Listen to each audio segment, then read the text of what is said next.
evening, everybody. It's Saturday night here in the Pacific. At good evening to everybody. Magandang gabi po sa inyong lahat.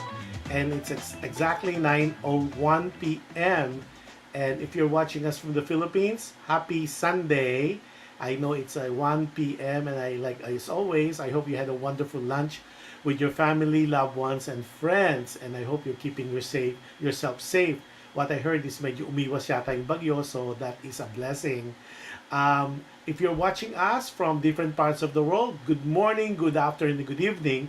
And if you're not be able to join us live tonight, all you have to do then is be part of our team replay. So yun po, para you won't miss any of our shows. As always, we are live being aired simultaneously on PHLV Radio Facebook, as well as PHLV Radio YouTube channel.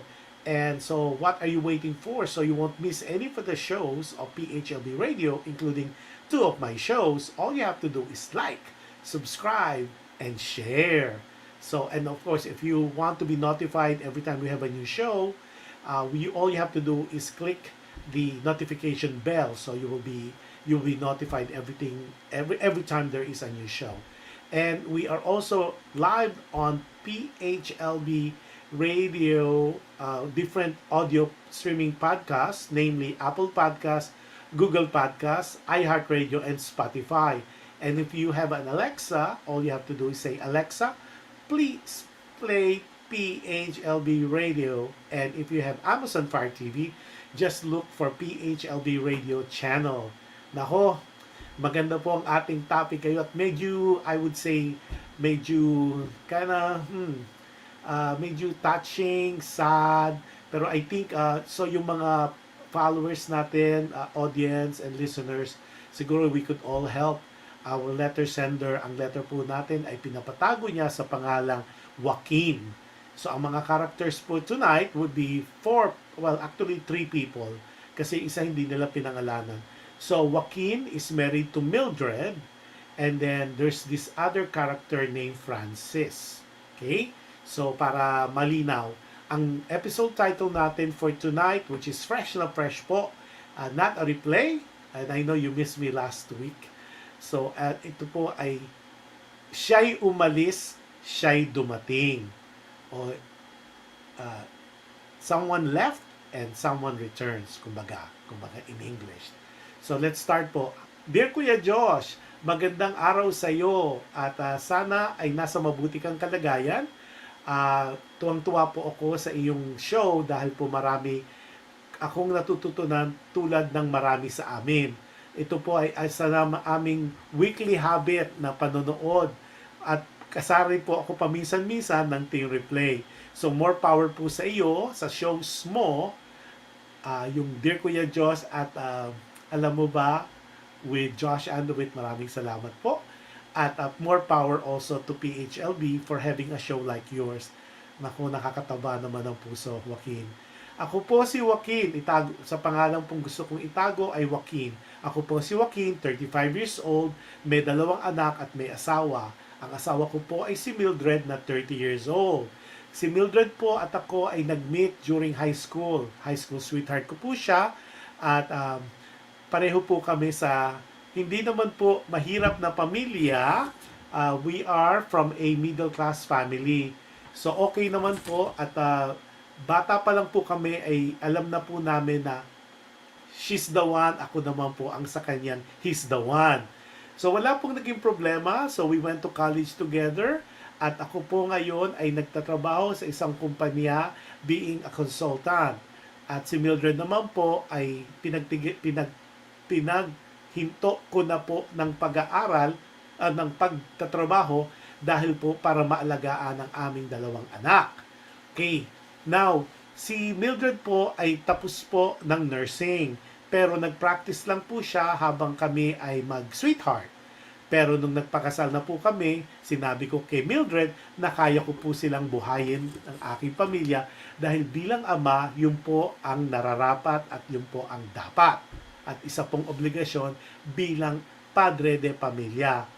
Kuya Josh, sumulat ako sa iyo dahil gusto kong ibahagi at magtanong na rin ng iyong opinyon at nang hindi lang sa iyo, pero ang iyong mga manonood at iyong tagapakinig or listeners. Kuya Josh, ang nangyari po sa pamilya namin ay ang tatay ko po ay nagloko. Ang nanay ko po ay simpleng babae lang po at siya po ay homemaker o asawa po na hindi nagtatrabaho para po lang palakihin kaming mga anak. Ang masama po, during their marriage, and I was very young po, si tatay po ay nag-ibang bahay. Or in other words po, ay umalis. Pumunta po sa iba at may kinasamang iba. Sa matagang panahon po, kami ay pinalaki ng single parent ng nanay ko. Wala namang problema dahil naging mahusay naman kami at naging napagtapos. Si tatay ko po, hindi po siya nakipag-contact sa amin for the longest time. So, sa amin po, palagay, siguro po, yun po ang nararapat kung talaga pong ayaw niya na sa amin. Ngunit, si nanay po, never po siyang magsalita ng masama tungkol sa aming ama o kay tatay. Lagi pong sinasabi ng nanay na minsan po talaga naliligaw ang tao ng landas at pabayaan na po natin at ipagdasal na lang raw po. So, lumipas po ang maraming panahon, eto po ang nangyari, bumalik po si tatay. Siya ay umalis at siya ay nambalik sa aming bahay. Ang nanay ko po naman, dahil po mahal pa rin niya sa matagal na panahon ang aking ama, ay tinanggap po niya buong puso. Kuya Josh, aaminin ko, nahirapan ako dahil hindi ko akalain na pagkatapos ng mga ginawa ng aming ama sa aming ina, ay meron pa rin siyang mukhang ipaharap sa nanay ko para siya ay magbalik. Nalaman po namin na siya ay nagbalik dahil po ay siya ay may sakit. Stage 4 lung cancer na po siya. Ang nanay ko po, isa po siyang nakakahangang wife because in spite of what my father did to her, wholeheartedly with open arms pong tinanggap niya ang aming ama or my father. Hanggang sa siya po ay inarugan ng aking ina at siya po ay he passed away sa piling namin. Ako po, napatawad ko po siya pero hirap na hirap po akong sabihin sa kanya na forgive ko po siya. Pero in my heart and in my soul, I have forgiven him.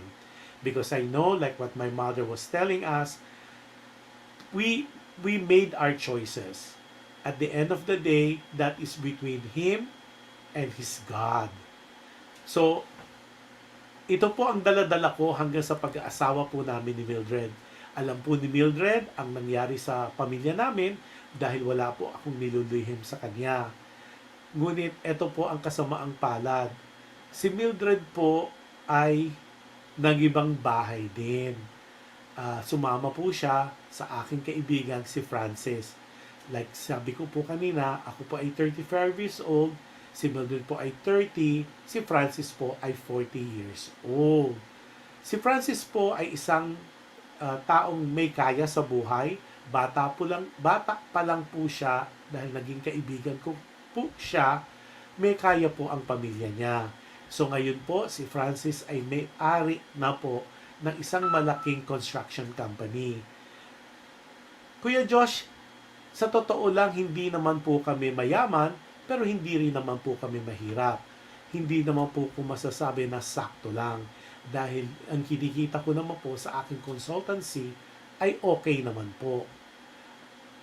Dahil nga po sa aking trabaho, Kuya Josh, lagi po akong nawawala o lagi po akong umaalis ng bahay at meron po kasi akong mga kliyente sa ibang bansa. At most of the time, Mildred and the kids are left behind. So Francis, he became close to our family to the point na siya na po ay tumatayong minsan na padre or parent ng mga anak ko, lalo na kung ako po ay nasa travel or nasa biyahe. Hilaking gulat ko na lang po na minsan Umalis po si Mildred at nag-iwan po ng sulat na hindi raw po na niya kaya ang kanyang nararamdaman na sila po raw ni Francis ay nagkakaigihan. Kuya Josh, aaminin ko, gusto kong mamatay ng mga panahong yon. Hirap na hirap ako, gusto kong sumigaw, gusto kong gumanti, hindi ko alam kung bakit nagawa sa akin nila, ni Mildred at ni Francis ito. Ang sakit-sakit, Kuya Josh, dahil alam ni Mildred ang istorya ng buhay namin. Alam na alam ni Mildred ang pinagdaanan namin sa kamay ng aming ama. Alam na alam ni Mildred at hindi ako naglihim ng sama ng loob ko sa father ko because of what he did to my mom. And here, Mildred is doing the same thing to us.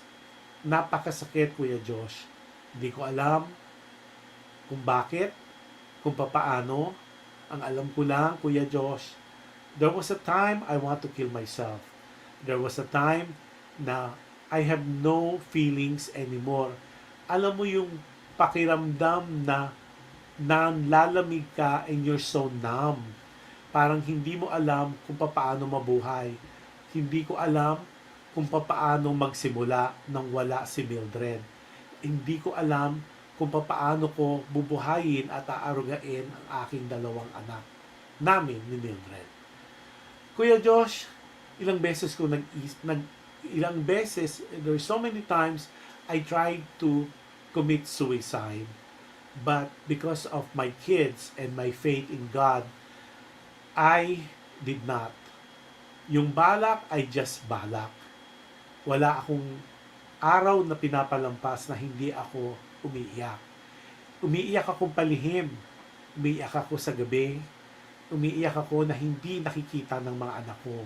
Dahil gusto ko silang maging matatag. I want them to feel that I am strong for them. Kuya Josh, hindi ko alam kung ano ang nangyari. Ngunit sa awa ng Panginoon, natuto kaming mabuhay. Maraming salamat din sa aking mga magulang dahil sila ang gumabay sa aking mga anak. Pag wala ako dahil sa aking travel overseas, sila ang nagbabantay at nag-aaruga sa aking mga anak. Kuya Diyos, laking pasalamat ko sa nanay at tatay ko nung buhay pa si tatay. At nung nawala si tatay, si nanay na ang nagpatuloy. Tumutulong din ang aking mga kapatid, ngunit iba si nanay. Kahanga-hanga siya, Kuya Diyos. Ilang beses kong inisip, ano ba ang naging pagkakamali ko? Masama bang magtrabaho ng todo-todo para sa pamilya? Kailangan bang sama-sama kami dahil pero wala kaming makain? O isang pagtitiis o magtitiis kami para sa kaunlad ng aming ekonomiyang parang pangpamilya? Kuya Josh, maraming panahon ang lumipas, 2-3 taon, natuto ko nang mag-move on. Sabi nga ni nanay, time heals itself. Kumbaga, ang panahon ang gagamot. Darating ang panahon, may ibsa ng sakit. Araw-araw dasal, araw-araw payo ng nanay ko na idasal ko lang at huwag akong magtanim ng galit at huwag kong iisisi sa aking asawang si Mildred ang nangyari sa amin. Ngunit, Kuya Josh, ito ang kurot ng tadhana. Ang sabi nga, ito yung laro ng tadhana. Minsan, pumunta si Mildred sa opisina at nagsabi na gusto na niyang bumalik. Gusto na niyang magsama kaming muli ng mga bata. Kuya Josh, iyak siya ng iyak at sinabi ko sa kanyang, hindi ito, Mildred, ang lugar para pag-usapan ito. Sinabi ni Mildred, Kuya Josh, mag-iintay siya at intay niya hanggang handa na ako makapag-usap Umalis si Lourdes, umalis si Mildred ng opisina. Kuya Josh, hindi ko alam kung bakit, anong nararamdaman ko. Nararamdaman ko may galit, nararamdaman kong inis, nararamdaman kong awa, nararamdaman kong at aaminin kong mahal ko pa rin siya. Kuya Josh, siya ang ina ng aking mga anak. Sinabi ko nga, high school pa lang kilala ko na si Mildred. High school pa lang minahal ko na siya. At sinabi ko nga kanina na siya ang babaeng magiging anak, magiging ina ng mga anak ko. Kuya Josh, nga ako sumulat sa'yo, hindi ko alam kung paano ko kakausapin si Mildred. Ang hindi ko pa nasabi sa'yo, si Mildred ay buntis. Buntis siya sa anak nila ni Francis. Nung nalaman ko ito, Kuya Josh, handa ko na siyang tanggapin. Ngunit ito yung hirap akong unawain dahil, Kuya Josh, may dalawa na kaming anak. Kung nais pala niyang bumalik sa akin, sa amin, bakit siya nagpabuntis kay Francis? Nagtanong ako sa kanya kung bakit. Aaminin ko, nakipagkita ako sa kanya. Aaminin ko na inamin ko sa kanya na hanggang ngayon mahal ko siya.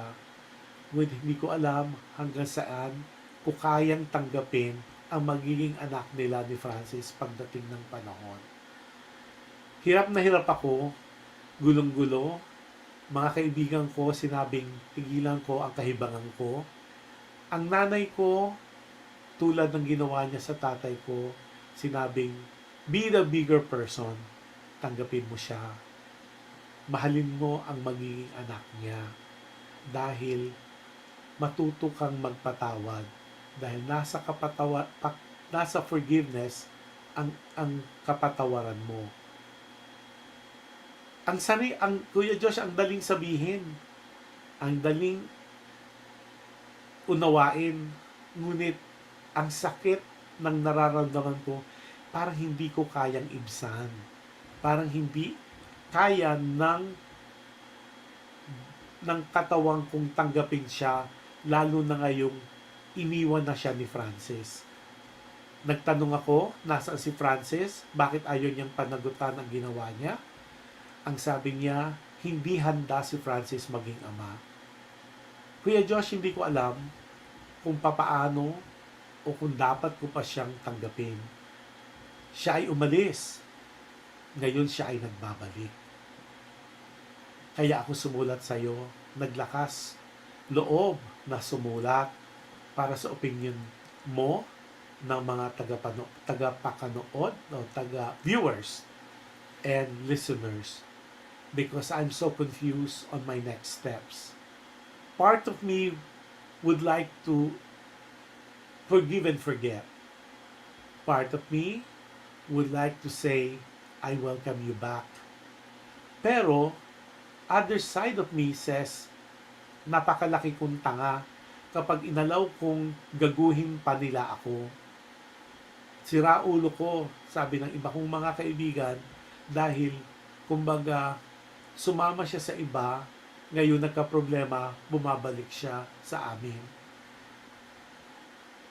Gulong-gulo ako, Kuya Josh, kaya naglakas loob akong i-share ang storya ko sa'yo dahil I'm hoping I would hear fresh ideas, fresh comments, and fresh opinion sa mga taong hindi masyadong subjective sa nangyayari sa buhay ko. Ang alam ko lang, 1, mahal ko pa rin ang asawa ko. 2, hirap akong tanggapin ang magiging anak nila ni Francis. 3, hirap na hirap akong alisin sa isip ko ang kalokohan o panlolokong ginawa nila o kataksilang ginawa nila. Kuya Josh, patulong naman po ang masugid na tagapanood o fan ninyo ng shows mo. O, Joaquin. Nako, eto na, Joaquin. Medyo mahaba yung letter natin ng konti at medyo mahirap. So, yung ating listeners and viewers, siguro kailangan ko ng different points of view. Pero, since hindi ko pa kayo nakibabasa yung mga comments nyo, ako muna. Unang-una, Joaquin, maraming salamat. Thank you so much for sharing your letter regardless of its length. At alam ko hirap ka sa pag sulat nung email mo sa akin.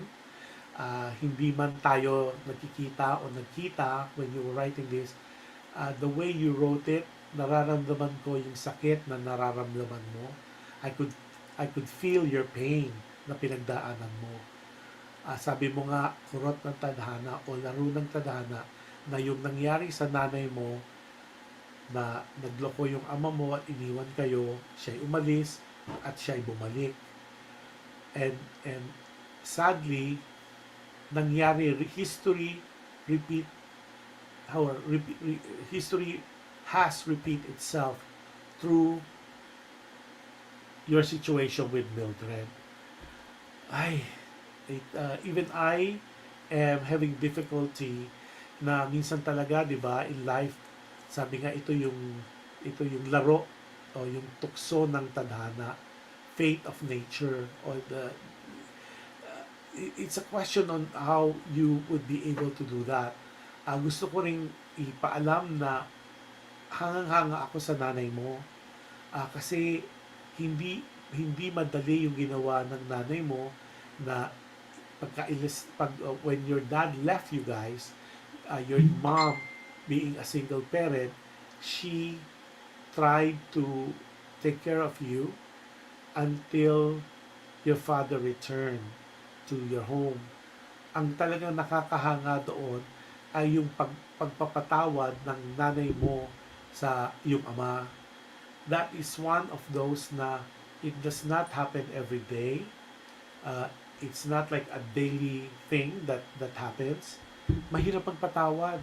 I would be lying to you na sabi nila, di ba, there's this movie and there's this saying or adage that says, forgive and forget. Ang hirap. Especially when the severity of the problem o yung sin against or put onto you is really very heavy. Sabi nga, yung antas ng sakit na ginawa sa iyo, ang hirap magpatawad. Although, of course, the good book was telling us, forgive not only one time, 2 times, 3 times, but 77 times. Diba? That's the hardest part. Even like when I talk to friends and when I have dinner with them, I kind of pose that thing. Is it easier to forgive and forget? Because majority of sa 8 out of 10 friends na share ko yung comment o yung question ko, said they can forgive, it might take time, but they cannot forget, and they do not want to forget kasi sabi niya baka maulit-uli. Okay, fast forward tayo. Now, yung nangyaring yon na pag-iiwan ng ama mo or father ni Joaquin, imagine nangyari naman, yun ang laro ng tadhana. Nangyari din sa ating letter sender na si Joaquin. What Joaquin was saying is Mildred went with another man. It so happened na kaibigan pa nila. And ang reason daw ni Mildred was that nabore siya o parang, I guess, mas comfortable living yung buhay ni Francis. And then, sabi mo nga, it took you a while to cope up, but you did eventually. And then, ang masakit, umalis si Mildred, but now she wants to come back. I mean, you didn't really tell kung nagsisi ba siya, or that's one thing that I would advise you to ask Mildred the reason behind the return. ano ba ang rason kung bakit gusto niyang bumalik. I understand, sabi mo nga, it would be easier for you to accept Mildred kung wala siyang dala sa kanyang womb or sinapupunan na bata. Ito ay bunga ng pagmamahalan nila na Francis, na I could understand the pain that you're going through. Kasi yung milk culture talaga, parang, sadly guys, sorry but it's really always a double standard. Sabi nga, parang okay tayong magloko, okay tayong magkaanak sa iba, pero pag ang babae ang gumawa na noon, it is equivalent to sobrang pambabastos, which in my book, regardless whether the wife did it or you're doing it, it's still mali, and it's still pambabastos, it's still an insult to one's person. So wala talagang excuse kasi, 'di ba? Sabi nga, when you marry someone, you give your life to that person and you become as one. Meaning, kumbaga yung relasyon, it's so tightly held on because ito talaga yung essence ng marriage, 'di ba? Sabi nga, uh, parang through thick and thin, or richness and poor, and health and wealth, and in sickness and health, uh, do us with love, with love we will persevere. Parang no one can put us asunder. So yun ang parang vow of marriage.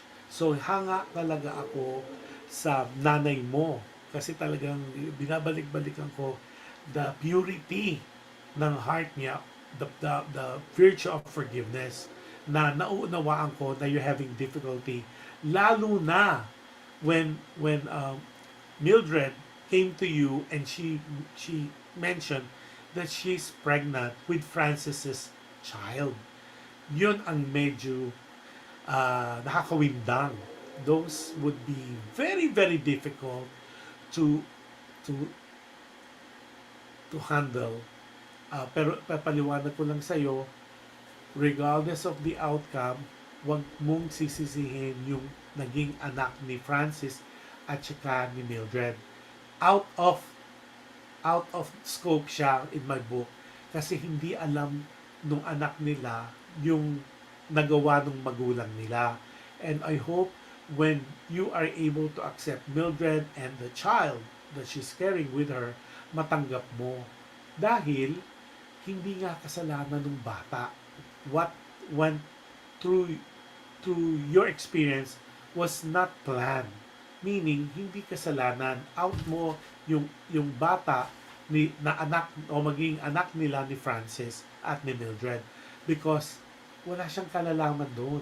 If anybody who would be accountable would be Mildred, and definitely silang dalawa ni Francis. Kasi, one, nag-cross ng line si Francis eh. You guys are friends. You guys hang out together. And for you to even consider having a relationship with the wife of your good friend, lalo na naging barkada na kayo, sabi mo nga, that would be, to me, it would be tantamount to talagang sobrang pangbabastos. Talagang, I don't know, it would be very, very difficult talaga. Pero I also would like to emphasize and echo yung sinabi ng nanay mo, learn to forgive. Kasi it is in the forgiveness, sabi nga, nasa yung, and you mentioned that in your letter, nasa pagpapatawad ang iyong kapatawaran. So, it is important, it is imperative that you find it in your heart. You find that solace, that you find that place in your heart where you are able to forgive si Mildred. Siguro baby steps. Okay, let me read you something na it came across while I was okay, ito yung maganda, and I like to share this to our viewers and our audience, no, or our listeners. Sabi niya, God has a purpose for your pain. May purpose daw yung sakit na nararamdaman mo. A reason for your struggle. Rason or reason for your struggle, yung pinaghihirapan mo, pinagdadaanan mo, and a reward for your faithfulness. So don't give up. So meaning, don't give up on the marriage. Kasi unang-una may dalawa kayong anak, and obviously, sabi nga, the children are the product of two people being in love. And I would hope naman na nadala nyo sa mundo itong dalawang anak nyo dahil sa pagmamahal. Okay? Now, the addition of a child from another man, that is something na talagang dapat ipag-pray mo. Because, at the end of the day, importanteng, one, kung tatanggapin mo si Mildred to be your wife again, you need to be able to openly discuss with her the reason why you're having difficulty. Secondly, you need to make sure na naunawaan niya at naunawaan yung kayong dalawa, that what happened was so painful on your part that you even thought of giving up on your life, or killing yourself, which talagang very painful yung nangyari sa'yo. Kasi based on your email, napakamabuti mong anak, napakamabuti mong tao, napakabuti mong kapatid at kaibigan. At nung ginawa ito sa'yo, obviously, it hurt you through the very core of your being. Gets ko yun, naunawaan ko yun. Pero, ang advice ko sa'yo, and I know I'll be reading some of the advices of our listeners and our viewers, siguro baby steps, hindi yung agad-agad. Maybe you could ask Mildred for some time para makapag-isip-isip ka on your next step. Siguro it is important na when you are ready to take Mildred back, you have a very good heart, a very clear conscience na you are ready, you are more than willing to take her back. Kasi nga, importanteng wala kang agam-agam, you don't have any doubt, you don't have any iota of doubt of what you're about to do. Siguro i-weigh mo na rin yung paano si Mildred as a mother to your kids, paano siya as a wife to you, paano siya as total individual. Kasi sabi mo nga, kahit ikaw nagtaka why it happened the way it did, especially with your friend Francis, but things do happen. Sabi nga, kasi minsan pag may mga reklamo rin ako in life, I would say life is not fair. Life is so unfair. Bakit yung ibang tao was doing so well, tapos yung ibang tao they're struggling? But always remember, there's a balance in the universe. Siguro yung mga wala ngayon, circle of life, they'll be wealthy in the future. Sabi ko nga, like what I mentioned in past shows, hindi kasalanan nino man ang maging mahirap. Kasalanan ng kahit na sino kapag namatay kang mahirap. The reason being is you did not find ways to improve yourself, to elevate yourself from your status quo. At yun ang challenge talaga. And tandaan mo rin also, everything that happens in our life, there's always a purpose. There's always a reason behind it. Siguro meron pang wino-work sa pagkatao mo. The person you adore, the person you believed in, yung supreme being. Basta hold on to your faith and pray. Pray as hard as you could ever imagine.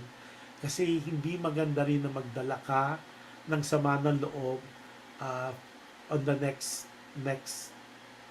chapter or next level ng buhay mo. As you know, we're all kind of getting mature. It is important na we set an example to our kids and to our family and relatives. It will be very difficult, and time again, I always been saying that it is not a walk in the park. Yung situation mo, it would be easy kung cookie cutter yan. Parang ito yung solusyon, but it's not. So a lot of counseling, a lot of I would say a lot of talks with your pastor or with your associate pastor para mas maunawaan mo ang things that is happening in your life. na ano talaga ako rin kay Francis kasi parang ay naku Francis, I don't know if you are able to listen to this pero bakit ganoon? Sabi nga when you have friends hindi pwedeng talo-talo eh. Uh, as much as you like to avoid kasi talagang magkakaroon ng conflict like in this particular case asawa mo si Mildred pumoporma pa rin si Francis. Bakit ganun? Why Francis? I don't get it. I really don't. Kasi parang, uh, is it possible na parang, alam mo yung when guys play basketball, parang yung bola, yung, sila lang, parang kanila lang. And I hope that's not the case because Francis, what you did was you kind of shook a family, let alone you destroy a very nice family at that. Pero yung ginawa mo, I would hope and I would pray that you will be forgiven. I hope that and I will pray for you na you will see the light. Na light na at you would ask forgiveness. Siguro that will expedite things too. Francis, when you learn to humble yourself and when you learn to ask forgiveness for what you have done and ask not only to the supreme being that you adore and you believed in but also to the husband to Joaquin because what you did was really so low in my book, so degrading kasi nga nobody deserves what you did, nobody. And that was to me ultimate yan kasi yung kunyari na kuhanan ka ng pera in time pagdating ng maraming panahon maibabalik yan eh. Pero yung sanctity ng marriage, yung binrake mong family, yung binigyan mong problemang pamilya, nasa Ten Commandments yan eh. Diba? Thou shall not covet thy neighbor's wife. Diba? Or neighbor's husband. It is so well written. It is clearly understood. It just so happened na, sabi nga, it's always a challenge to get someone's property and possession and to make it your own. It is always challenging. Kailang nangyayari talaga. So, so Joaquin, again, I am profusely thanking you for sharing this kind of intricate story. And I just hope, hope na you'll be fine. You will come out from this victorious. And if you could save the marriage, save, siguro it's time for you to be the better person and make a big sacrifice in the name of love, in the name of your good friends here. At the same time, this thing would be good for you. Would be good for your mental health. Siguro there's a reason why things happened the way it did. It's simply because um, may mangyayaring nice. Maybe sabi nga nila your trials would be your testimonies in the future. Your laban, you know, would be your yung test mo would be your testimony. Yung gulo mo would be your message for the future. Message for the youth, the not so youth, sa mga baby boomers at sa mga mature. Kasi relationship is not a walk in the park. It's always hard to be in a relationship for what matters, but it is what it is, di ba? Sabi ko nga when a group asked me for a Zoom interview, like what would be the best gift you could give to someone you care about? It's faithfulness and honesty. That's my take, ha. So I'm not judging you guys, or I'm not about to tell you whether you're doing it wrong, you're doing it right. Kasi kanya-kanya po tayong paniniwala, kanya-kanya rin po tayong affiliation. So just be kind and be good, do good, sabi nga. Kasi nga it is important na we acknowledge, okay? I wish you all the best, and because we're taping this live, so most of your questions, your suggestions, I would read it through typing and answering through typing. Kasi nga, there's other business that we are working on that it needs my commitment and my undivided attention, kumbaga. So, maraming salamat talaga, and hopefully your messages will be typed in and on the chat room or chat channel, and I'll be more than glad to read them on air and make a comment. Now, doon naman po sa mga taong nagsasabi, bakit wala kayong Pringles? Um, Hopefully po in coming soon, that's something that we will put on the agenda. But right now, we don't have that. But it's for coming. Sabi nga, the best is yet to come. So I'm hoping in that, by God's grace, God willing, ma-improve po natin yung mga ganyang bagay-bagay. Okay? Now, doon naman po sa mga taong nagtatanong where to follow us. I said that earlier. If you miss any of the shows, you could go to the Facebook page of PHLV Radio or to the YouTube channel of PHLV Radio, and also the, I believe, the Instagram. And I will post that eventually. But right now po, maraming salamat talaga, Joaquin.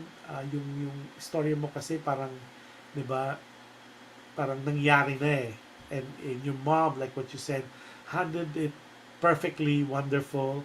Walang galit sa tatay at sa tatay nyo. Natanggap niyo siyang buong buo until his demise. So I'm not saying na sana gano'n rin mangyari sa fate ninyo ni Mildred, pero I think everybody deserves second, third. Sabi nga, it will be very difficult. 77 times when you forgive. That's tough to do. Di ba? Parang easier said than done, pero it really, with God's providence and God's guidance, na anything with Him is possible. What is impossible to man is possible to God. Yun po ang pinangahawakan ko.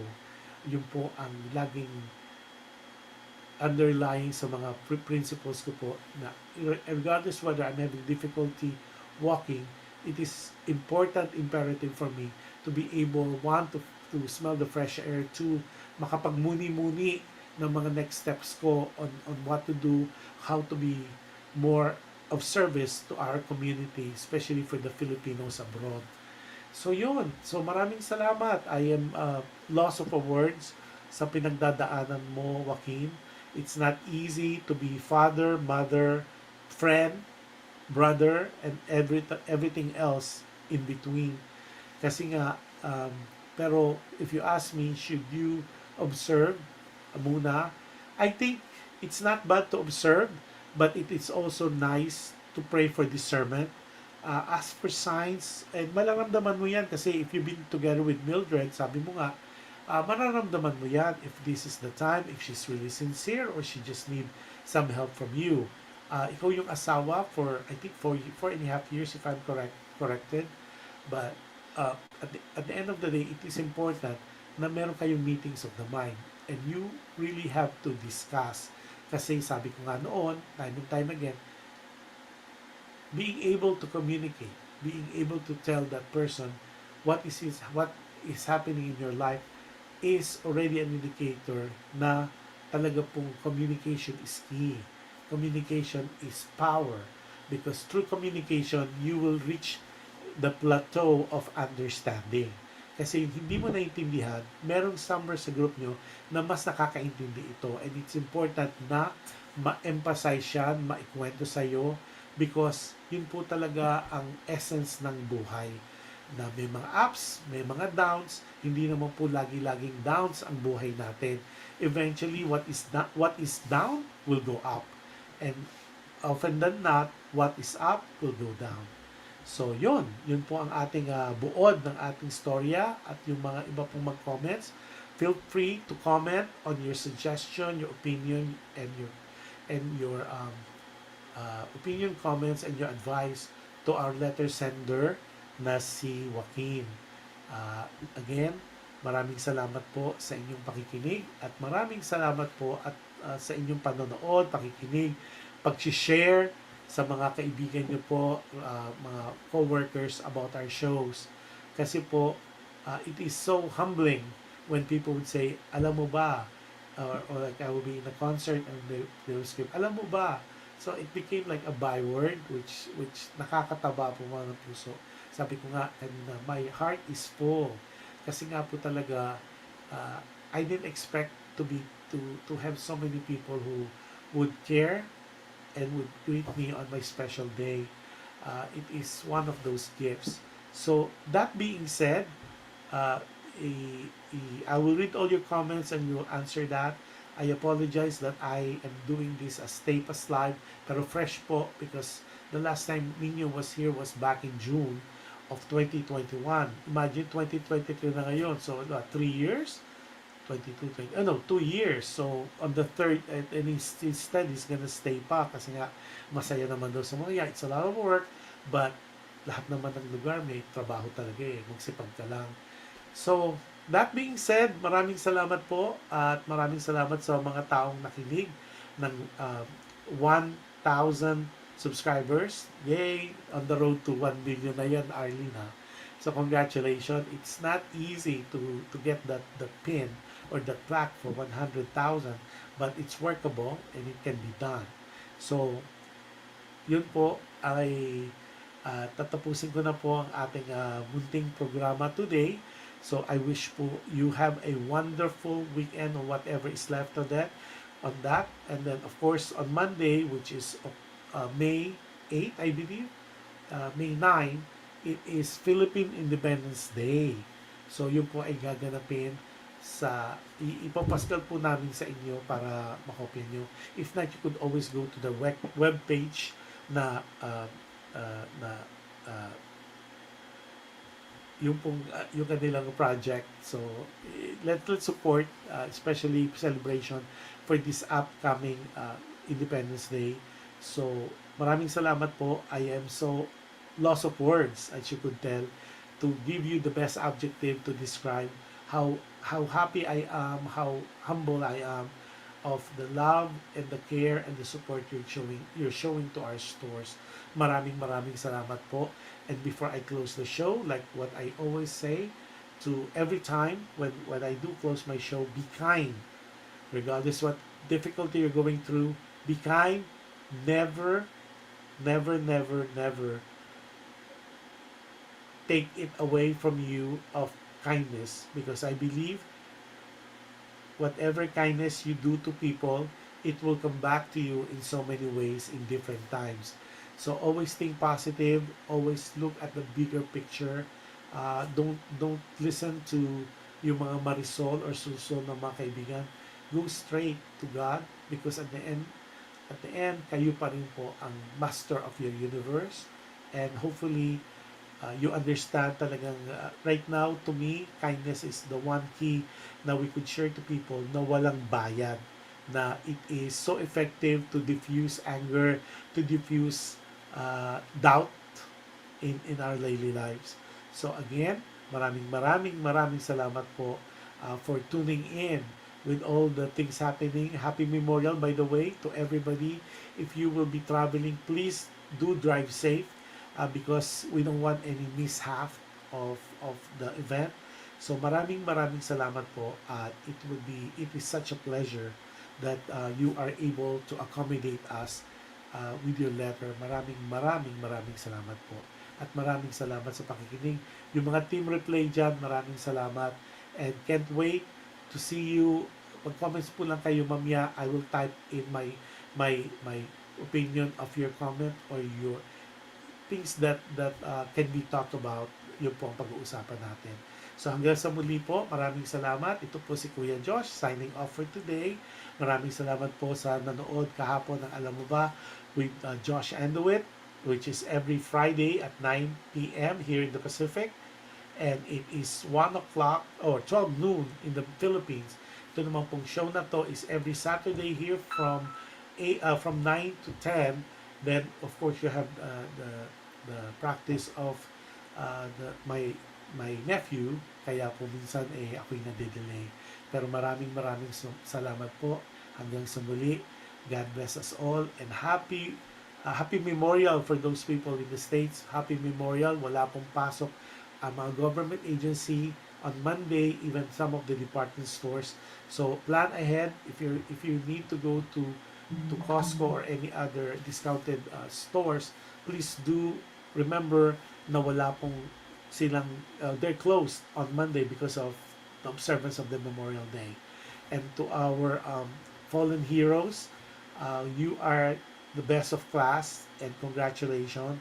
At maraming salamat sa aming mga tagapakinig and hanggang sa muli. God bless us all. Good night everybody. Bye-bye. See you next week. Signing off, Kuya Josh. Bye-bye.